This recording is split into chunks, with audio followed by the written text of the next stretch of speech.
Modern day pioneer. Hi, John. I'm thinking about doing meat rabbits and collecting their shit for gardens. I was wondering your rabbits in the cages, are they on wire floor or do they have a solid spot to get onto in the cage? Okay, so here's the answer. You have to have them on wire floor. You don't have to, but you're going to create a lot more problems for yourself. And I know that's not exactly what you were asking. Wire floor lets the poop drop through. Everybody wants to put natural terrain and landscape their cages. That's awesome with one rabbit. When you've got 50 rabbits, that becomes a job, multiple person job. During the winter, the beginning of last winter, we had a lot of lofty, soft snow, and it was blowing in actually through the cages on the rabbits. So we put tarps up over, which took care of that, and then there was some concern with temperatures. So we put straw in there.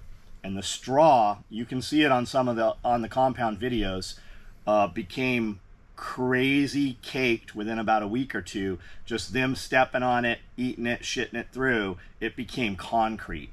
There's a video of Traden and I, the young man that used to work here, and he was in a lot of my animal videos, a lot of the farm video stuff, and we were pressure washing cages. That was from that. Now they make things called bunny savers or feet savers, and it's like this plastic thing. You can literally put anything in there. If you give the animals a place to sit, they tend to shit on them. I keep nest boxes in a lot of the rabbit cages, and you will have rabbits that will just eat the nest box and destroy it. You have rabbits that will use it as a litter box. It is very, very easy to litter box train a rabbit. My friend Justin Souders, his mom Wanda, has a rabbit that's got to be 14 years old, I think. I mean, I was surprised to hear how old the rabbit was years ago. And that rabbit's name is Lunchbox, I think. And it's litter box trained. It lives in the house, poops in the litter box, does tricks. I see videos of the rabbit. You ever seen a rabbit just like roll around like a cat? That's a sign of extreme happiness. That's a very, very happy rabbit when they do that. I don't know that you could duplicate that in a wild animal if you surveyed it, but rabbits will surprise you if you have the interaction with them. So the rabbit thing, you can totally put those rabbit savers in there. They're made of hard plastic. Have a plan every couple weeks where you take them out, spray them off or whatever. You can also take all of your stuff out. If you're doing rabbits on any kind of larger scale, you're probably going to not automate, but you're going to use a 5-gallon bucket with drip lines. I still don't have that. I still use water bottles. We use a specific water bottle from Tractor Supply that has a flip on the top. I don't do any of that. I just pull the cap off altogether, and I have a hose. So I have pressurized water out there. I fill those up, and every 5-6 months, I should probably do it more frequently than that, but every now and then I have a bunch of extra bottles. I keep them in locking bin totes out there. I have extra feed bowls, extra bottles, extra feed hoppers, and I'll change them out, and I'll take the dirty ones and put them in the dishwasher inside. And we actually have a commercial sterilizer, so it like super bleaches it all. And every now and then you'll see like algae growing in them. Just literally a drop of bleach and set them in the sink, and that bleach they're totally white. The algae goes away. So the answer is no. I don't have any feet savers in there. I do have nest boxes, and I have rabbits, like I said, that chew the nest boxes to pieces. I have rabbits that fill the nest box full of shit, and when you dump that out of that nest box, there will be little larvae in there, little worms for those little flies that fly around. So I don't ever dump that mass inside the rabbit area. I dump it out, and the chickens tear it apart and eat all that. Remember when we moved here? We were living in Cedar Lakes in the estates there, and we would drive to Walmart, and right past Walmart, up on the hill where they sell the fireworks, was that blue Ford tractor. Yeah. You remember that? Mm-hmm. We should have bought that. Yeah.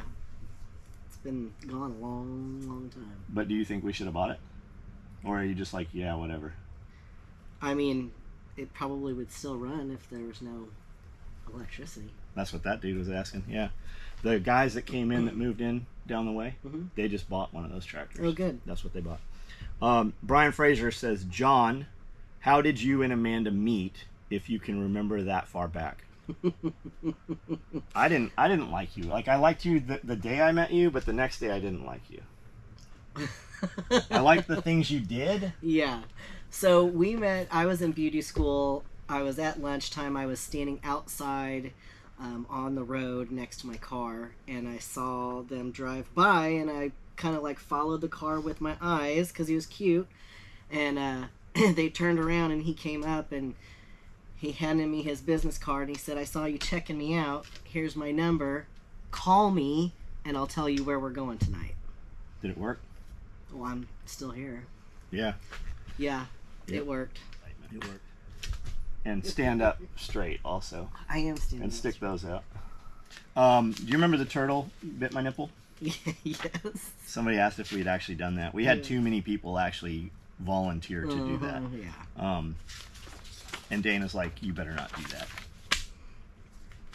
I mean, you know, a lot of people have different ideas about tattoos, but I'm surprised the tattoos that people got here. You and me both. Yeah. You and me both.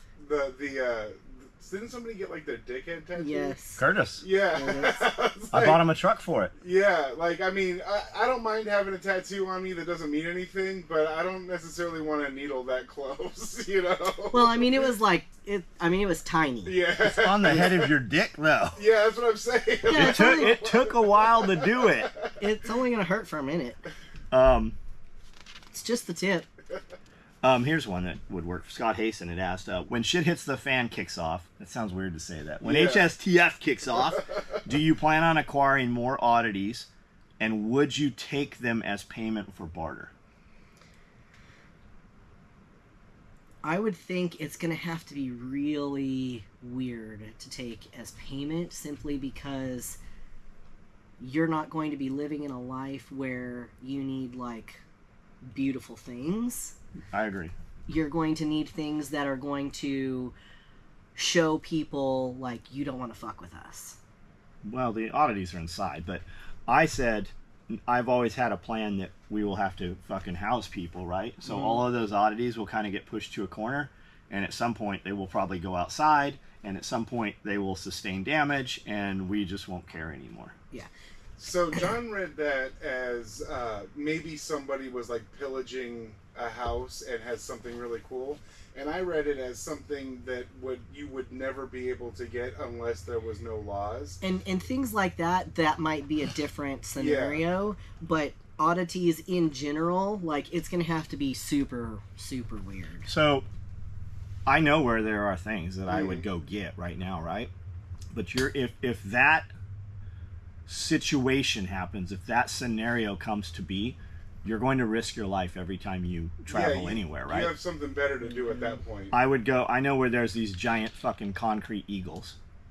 And they're taller than, they're probably as tall as this building here on the ground, from the ground up. I want to say they're 15 feet tall, maybe.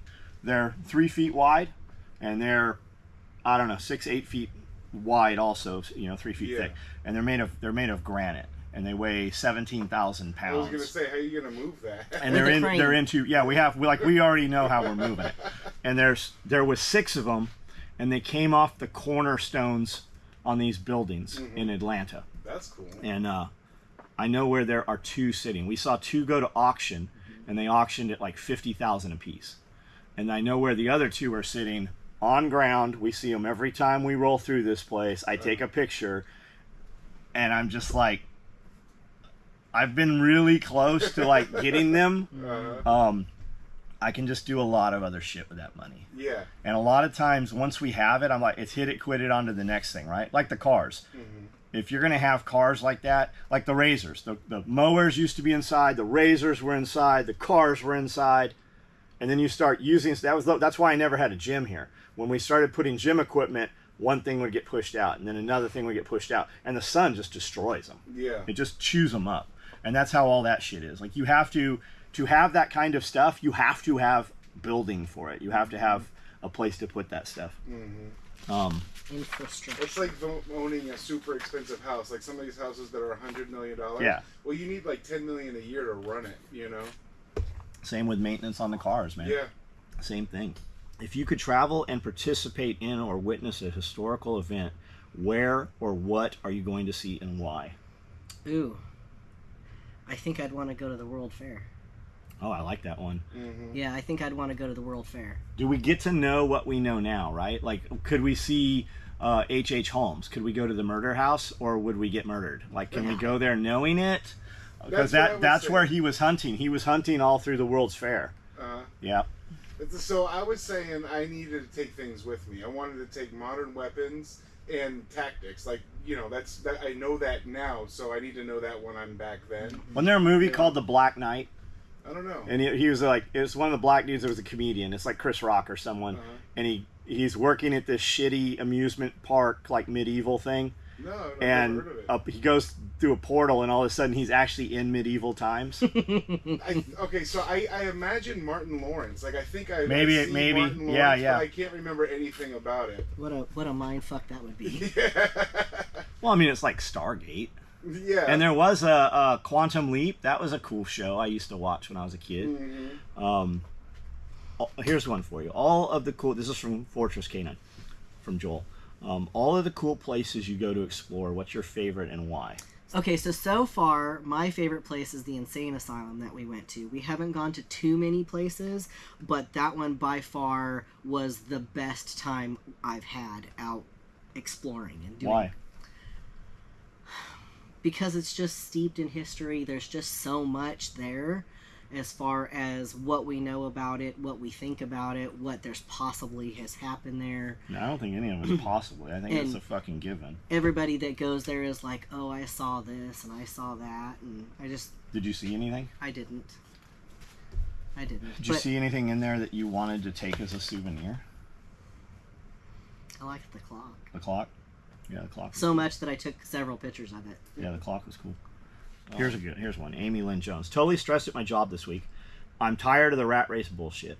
I know. Then get out of it. Hubby not on board 100% to say fuck it. So what would you do if Amanda wasn't on the same page as you? What did I do? We wouldn't be together. Right. I think the important thing is, if obviously your relationship is important to you, you want to continue to be in that, but you need to start moving in a different direction, like doing a side hustle instead of the rat race kind of thing, where you can still bring in the income that you're bringing in, but you are more fulfilled as a person and more self-sufficient or less reliant on the rat race that you want to get out of so much. And if you are still bringing in the same amount of income and you guys are still able to do the same things, there shouldn't be an issue with that, as long as it doesn't make major confrontations or issues. I would say find something you love doing and make money doing it. But I think what she's saying is she wants to move. She wants to relocate. Am I misreading that? No, it says the rat race, but if you're wanting to relocate, you have to show him the value of doing that. Like why do you want to relocate? What would be the benefit of relocating versus what are the setbacks of not relocating? Like, it's going to have to be a huge conversation, but typically people deal with facts a lot better than emotions. So if you can write this list down or something to that effect and be like, this is what I think, and have a conversation, you might be able to sway him to think the same way you do. What do you think my answer was? Get a different bitch. No, I didn't say that. I didn't say that. Or you got the wrong bitch, yeah, or something to that effect. I didn't say anything. I said I need more information. I did say some. So, how do I, when we go to Alaska and we live in the school bus? Not happening. So if I'm like, if you saw a moving truck pull up and I'm like, we're moving to Alaska, you're like, I ain't going, I'm staying here? No, why would I stay here? Right, so when we live in the school bus in Alaska, I'll get you Eskimo clothes. You'd have to give me Eskimo clothes, and you're going to have to build me a library and a giant fireplace, and yeah, that's going to take a hell of a lot of work. We're not living in a school bus. I see you read different books every night, so you got a library. Nope. And I can light a fire right outside here. Nope, I'm not sitting outside at the fire. If you added automation into your business, do you think the return on investment would be worth the investment?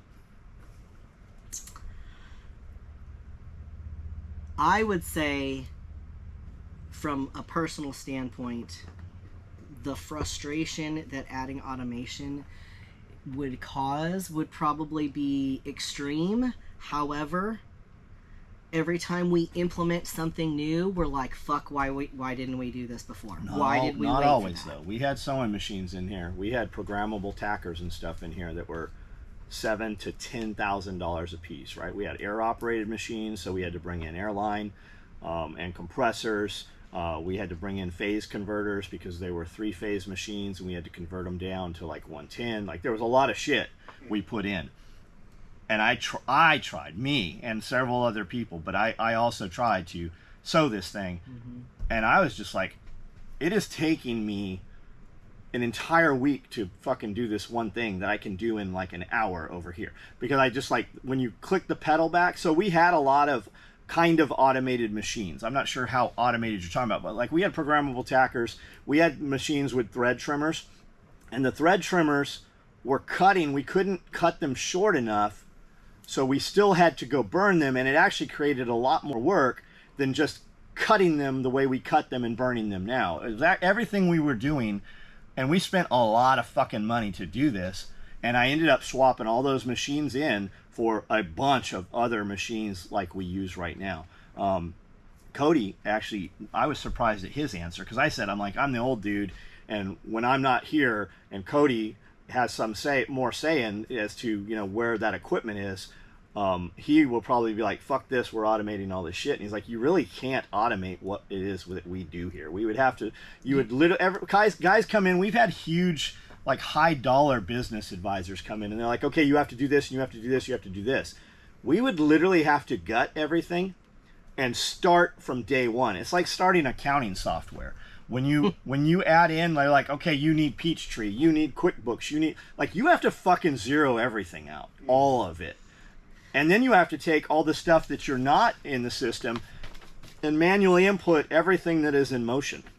Like, the way we do things right now, I'm sure a modern day business person would come in and just cringe, but our shit works. Like, it just fucking works without taking a month to shut everything and retool everything. Well, that's what I was going to say. Like, in order to implement any real automation, you're going to have to shut everything down, and you're going to have to change the way everything is done, because running a $50,000 machine for 12 rigs isn't that, you're not going to get your monies out of it. You're going to just cause a whole bunch of wear and tear on the machine instead of one of my dudes standing for an hour and doing it. So, you know, you're talking about laser cutter. It really is just gonna, autometrics, or it's just not, it's not feasible at this point in time. You're talking about those fancy sewing machines. A lot of times, the simpler the better too. Like, especially with machines. Well, right now, if the power went out, we could still sew on almost all of those machines in there, because there are no electronics to them. Everything is pump operated for oiling, or it even in most of those machines, even a lot of them don't even have a pump. They have oil wicks, which look like string that run through, and you have oil drops. So you just put on 16 different places, you put a couple drops of oil every night before you leave, and that lubricates it for the next day. Yeah, and then if you add in a computer and it wants to do 10 different things, that's 10 different things that it can Well, do. if you don't have power for it, yeah, that's or true, if your too. power comes in and you have dirty power, right? You'd have to use sine wave. Like, those are computer boards in those things. Now, that's an excuse not to use it. Like, it doesn't matter. I'm not doing it anyways, but it's something I could sit there and sew that machine, and we could easily convert it to some kind of wheel with a takeoff, right? So we could still manufacture without real electricity. Hi, John. Think we did that. My cheese wheel. And where does he buy his rabbits? I'm looking to get some. Too. I have a bunch of pythons to feed. Laugh out loud. Frozen rabbits are expensive. So, cheese wheel. We were doing rats and rabbits because we had a lot of pythons. Burmeses, retics. How big was the Burmeses we had in? Like, every dude exaggerates, right? That's why I like to get her to answer the question. My dick's 12 inches long. I mean, really, it's like 10. Do you want me to tell him what it really is? How big is it? It's 8. 8. There you go. That's I'll big, take by the that. way. I'll take that. So how big was the pythons? Which one? Any of biggest one? I don't know. 14, 15 feet? She was 16. Okay. And then the albino was a little bit smaller. Yeah. And that was also a female. We had several females. We had males. Do you remember coming to the shop and when the reptile room was in the back? Seeing the olive python in there? The olive python? That was at the apartment, though. No, you had it in the shop first. Do you remember the big lizard? I don't know. We had a white throat monitor in there, and I had baby rabbits we had brought back. And Jared said, I think it was Jared, and Jared was like, will she come get this thing, right? I'm like, put it on the ground. And he was in the front of the shop, and the old shop was skinny. It was two long, sides, but it was super long. And like this. I opened in the back door, I opened the sliding cage. We had them in like vision cages. And that cage, I think that was a 12. So the Salvador monitor, I open the cage in the back. It flicks its tongue out, starts walking like a Komodo dragon, gets about halfway through the building, and just takes off. Like runs, it's flailing around, grabs this rabbit, and we're like, holy shit! And the rabbit's squealing. It sounds like if you took a, like if you've never heard a rabbit squeal, like you have no idea what this sounds like. So the rabbit is going insane. This lizard's getting it. It's between we used to have these Sterlite drawers full of like mag pouches and shit. And it's thrashing this rabbit around, and there's fucking fur and blood going everywhere. It was a mess. That's so rabbits. So for python feeding, you're going to get on Craigslist. And you're going to put in rabbits or meat rabbit. Now, some of the shit that's going to come up is going to be like rabbit fur coats and stuff, but rabbits are going to come up. Now, if you go to, there's a community section all the way on the left under that other block of words, and hit community. In community is going to be pets, and you will find people with, there'll be another listing there that doesn't come under the for sale stuff, and you're going to do the same thing. And you're just looking for a person with rabbits. Most people with rabbits that you would want to buy, right? Not like show Rex rabbits. Those people might be like, oh, I'm not giving you rabbits for snakes. Most people that breed animals, breed rabbits especially, the dollar amount's the same. They don't care what you're doing with it because they know you're going to feed it to big cats. You're going to feed it to reptiles. You're going to use it for frying rabbit, whatever. So you can get them in that manner. You can also get your breeding stock that way. Now, when you buy breeding stock, rabbits breed like rabbits, but you do typically get what you pay for if you spend a little more money for better genetics. So if you, instead of buying a $14, $20 rabbit, and somebody has their rabbits, and they're like, I breed these rabbits, and these are the best rabbits, and they're $60, you might well be better off spending 2 to 3 times, 4 times as much per rabbit to start out to get good stock. And if you're not going to do that, at least get a really, really good genetic buck. And you just find rabbit shows, find rabbit fairs that have rabbits, and ask other reptile guys. Now, you can totally breed these rabbits and produce a lot of meat to feed your animals. You can also, I forgot there was something else in there. You were talking about getting good stock. Mm-hmm. What does that mean for breeding for meat? Because, like, I mean, as far as I would consider it, it doesn't matter because as soon as they can, they're going to be killed and eaten by an animal. The better genetics are going to grow faster. Okay. They're going to grow quicker. They're going to grow bigger, and they're just going to have the genetic things in that rabbit that you want to pass on. Okay. You don't want to take a little weakling rabbit and breed it and put all those genetics into all your females. There really is something to that. Okay. And then what you give them, also the content of what you feed them. Oh, I know what I was going to say. On Facebook, there are backyard meat rabbits, and they changed the name because these motherfuckers get in here, and they're trying to turn it into so that it's not about meat rabbits, but bunny rabbits and pets and shit.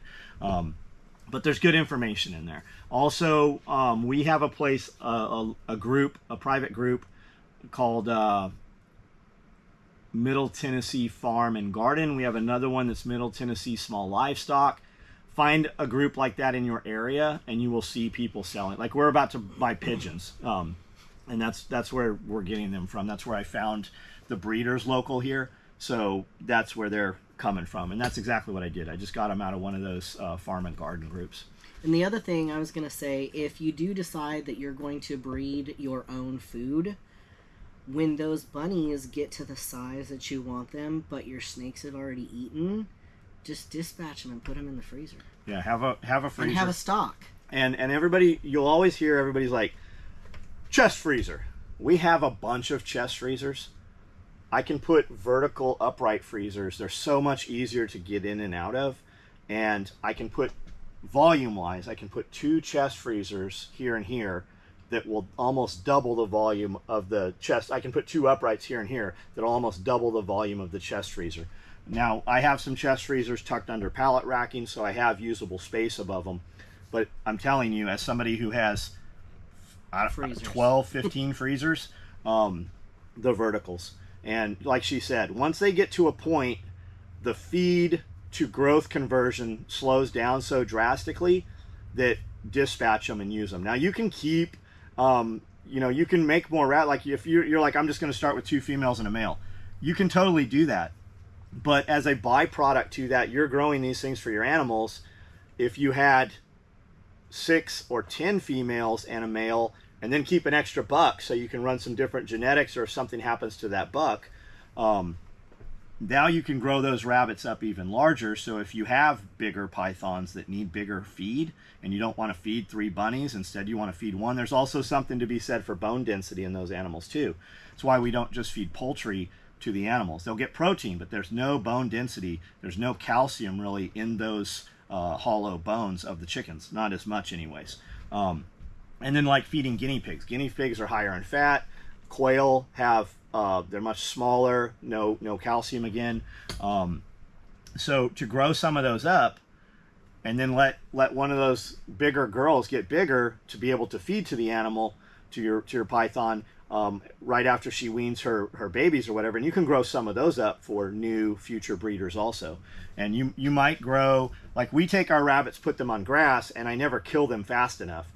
I always have rabbits that need to go on grass, but my tractors on grass are always full.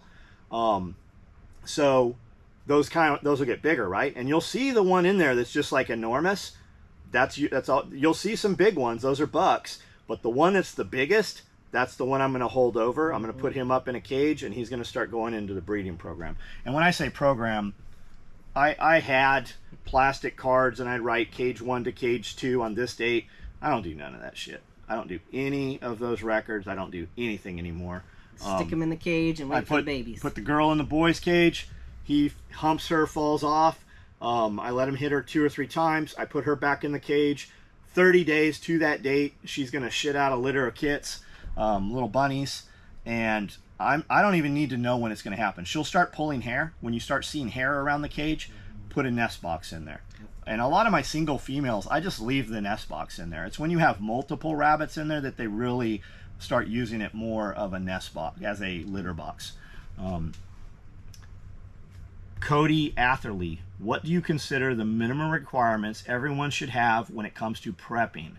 I currently have about a 4-month food store. It's basic stuff, beans, rice, canned veggies, etc. I don't have a freeze dryer, and I'm fixing to buy a new dehydrator soon. What else should I be stocking up as far as food goes? Also, would you recommend I buy a pressure canner or a dehydrator first? I have a 25-year-old dehydrator that works okay, but definitely needs to be replaced. Okay, so let me run this, and then you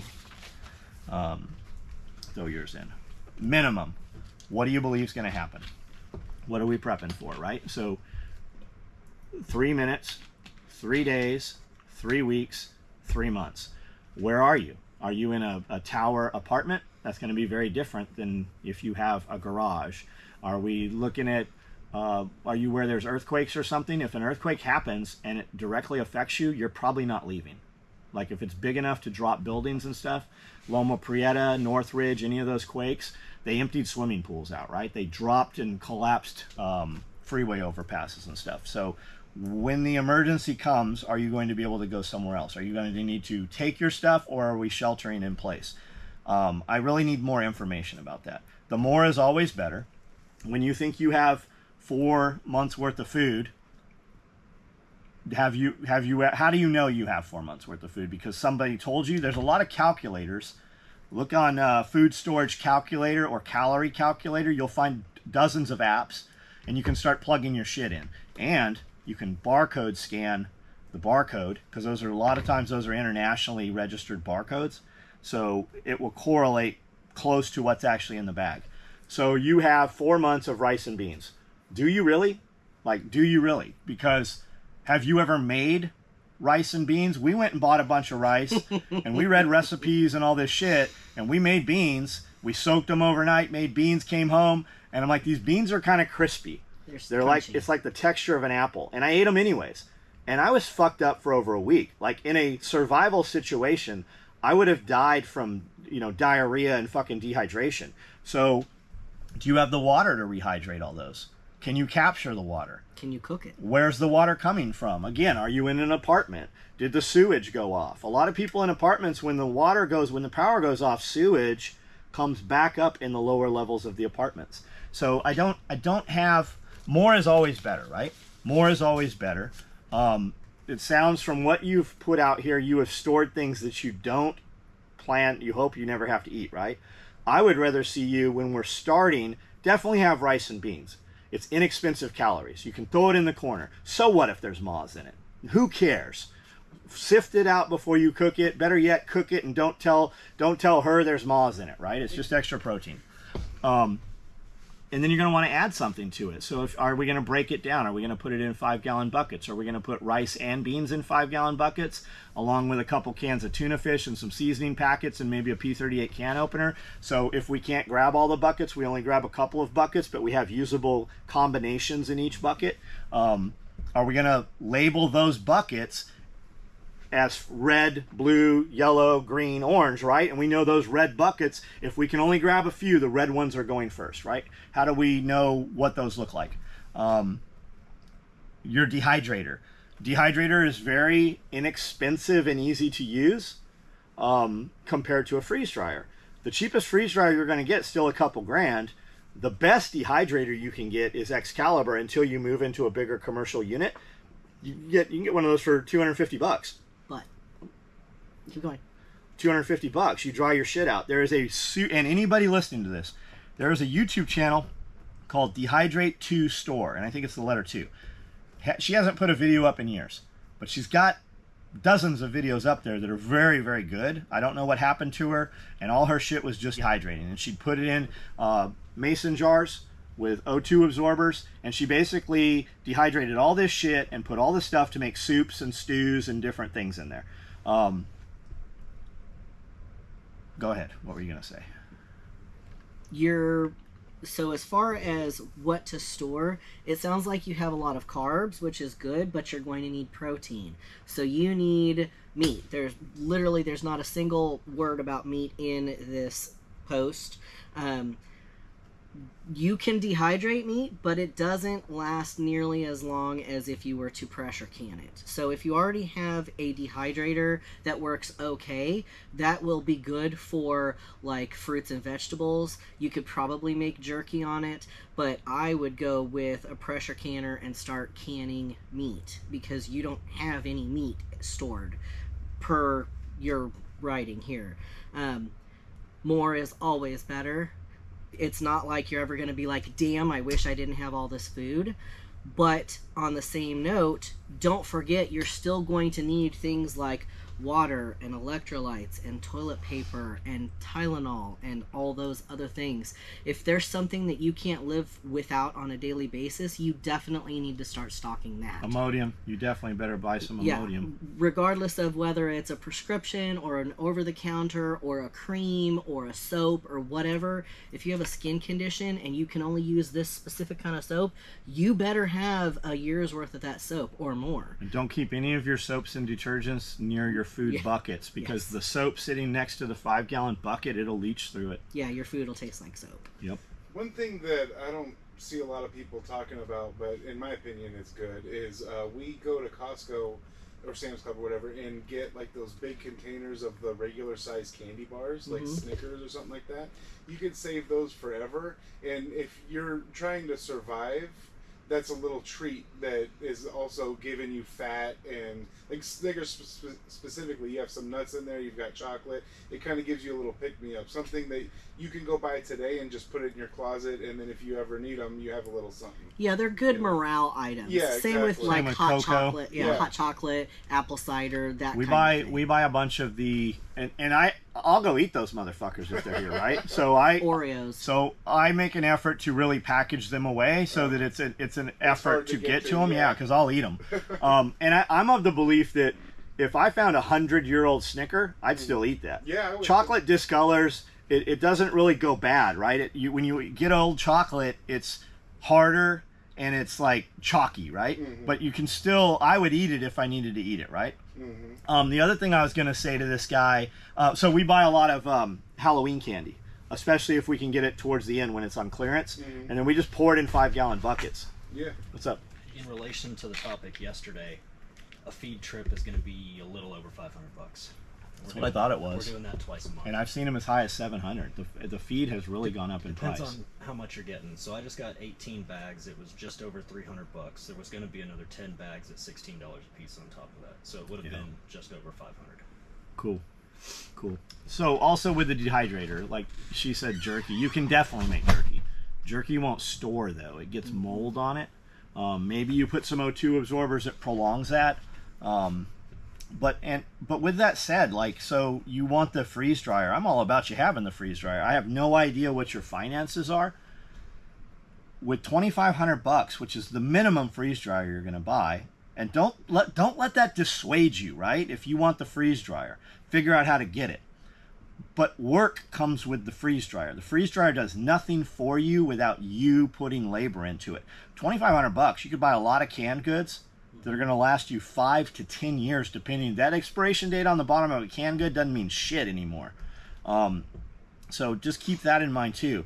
But like she was saying, she didn't hear meat. That's the thing I had in my head is, okay, you've got rice and beans. How many? You need to be honest with yourself. And really, if you can't try this now, you're going to be fucking miserable when you have to do it, right? If you're not even willing to try it. Take a weekend and only eat rice and beans and see what that does for you. Not what it does to you. At what point, as you lose energy, lose weight, lose muscle mass through this situation where you're hiding and eating rice and beans, when do you decide I need something more than rice and beans and I'm going to go out and forage, I'm going to get some squirrels, some pigeons, I'm going to try to get some canned meat somewhere, I'm going to try to trade with my neighbor? How far into this journey and how much of your strength and energy have you lost before that mental aspect hits you and you're deprived in mental, physical ability? Just have that shit right now. Go buy you, and it doesn't have to be the name brand. It doesn't, like, whatever it is. Just go buy something. Go get some potted meat. Go get some of those stews in can. Get some chicken and dumplings, because you can take anything and add rice and beans to it. But the beans take a lot more to prepare than the rice does. You could take a lot of different, and there's hundreds of kinds of rices. You can take rice and pasta, soak it in water for a long enough time and eat that shit without even applying heat to some of it. So be aware of that. Pasta is another good one. Also with the rice, when you're preparing the rice, don't throw any of that juice away, right? None of that liquid. That liquid all goes over here. Add cinnamon sugar to it. Make horchata. Use that. That's full of carbohydrates. Use every bit. And all the scraps that are left over are going to go into a bowl, and that's going to go into the next meal. When we're eating like this, most of the meals we're going to eat are going to be a porridge, a stew, a goulash, a casserole. It's going to contain everything. So just be aware of that. But a lot of that too, there aren't going to be no scraps. Like when this time comes, if you're not hunkering down, life has changed. You're now a farmer, or you're a craftsman, a tradesman. You're going to be moving back and forth to do commerce. You're going to burn a lot more calories. Combat age male, 3,000, 3,500 calories, right? I'm not opposed to you having MREs just to start out with. They're expensive. You're going to pay $6 to $8 a meal. And what you'll find is you're not going to eat a meal at every meal. You're going to eat probably a meal per day. And you're going to have things you like and don't like in those meals. But you can buy them. Get on Craigslist, get on Facebook Marketplace, and type in MREs, and you will find people at local surplus stores You'll see a dude that absconded with a case. You'll see people from emergencies where they were passed out and they didn't use them. They're there if you want them. I buy MREs for between $4 and $6 an MRE. We buy them hundreds at it, like a truck bed full of them, right? I prefer to have full cases because the cases stack up neatly, but you're going to get them cheaper if they're individual meals. And then, like, we keep super kit bags full of them. That's almost too heavy. Like, it would be an effort for Amanda to move a super kit bag full of them down the stairs or something like that, right? That. So just be aware of that. My recommendation would be start buying more canned meat, chicken, tuna, potted meat, Spam, whatever it is that you like to eat, and just start building up your supply. Work on getting a pressure canner and building up your supply. That's going to be the best movement forward, instead of just being like, well, I've got this little bit of stuff and now I'm just going to wait for the world to end. Like, if you keep buying and you keep stocking, you're going to be much better off if anything happens. Whether it be your power is out, the water main bursts, there's a gas leak, there's an earthquake, there's a fire, whatever, or everything collapses. You're going to be better off the more supplies you have. And when you see us run a freeze dryer load, you'll see us all the time at Sam's Club buying 20 pounds of chicken breast. You've seen that dozens of times on the videos. What you might not see, and you see just a sliver of it, it's 2 hours to cut it up, cube it, season it, cook it, cool it, and then it's 36 hours in the freeze dryer to run for 36 hours. And then you rinse the trays, which is no big deal at all. And if you just did it back to back, you probably don't even have to rinse the trays. And then you're going to do it all over again. So, I mean, there is time involved in that. You have to, it's a job, it's work. Like, we've talked about getting a second and third freeze dryer. That amplifies all of that. That's 6 hours. That's almost a work day, right? So just be aware of that. And that thing is doing nothing for you if it's not running. I'm talking about realest, one of the realest to try. My family, SOE, got the tools to survive. Yeah, I don't